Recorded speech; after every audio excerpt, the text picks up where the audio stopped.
பொதுவாகவே ஜோதிடத்தில் சனி என்பது ரொம்ப முக்கியம். சனி வக்ர பயிற்சி அப்படின்னு ஒரு பயிற்சி உருவாகுது. இதில் 3 ராசிக்காரர்களுக்கு யோகம் என்று சொல்லப்படுகிறது. மிதுன ராசிக்காரர்களுக்கு, மகர ராசிக்காரர்களுக்கு, கும்ப ராசிக்காரர்களுக்கு. பொதுவாக சனி ரொம்ப பவர்ஃபுல்லானவர். சில இடங்களில் 30 ஆண்டுகள் வரையும் தங்குவார். ஒரு இடத்துலேருந்து இன்னொரு இடத்துக்கு போகிறதுக்கு 2.5 வருஷம் டைம் எடுத்துக்கொள்வதாக சொல்கிறார்கள்.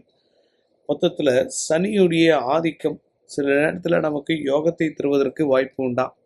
சனி வக்கர பயிற்சி அப்படின்றது இந்த 3 ராசிக்காரர்களுக்கு யோகத்தையே தரும்.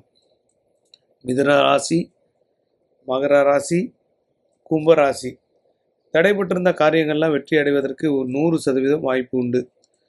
ராஜபோகம் வரவேற்பு உங்களுக்கு கிடைப்பதற்கு வாய்ப்பு உண்டு. சமுதாயத்தில், சொசைட்டியில், பப்ளிக்கில், பொது இடங்களில், அரசியலில், அந்தஸ்தில் உங்களுக்கு செல்வாக்கு அதிகரித்து கொண்டே இருக்கும். 3 ராசிக்காரர்களுக்கு யோகம் என்று சொல்கிறார்கள்.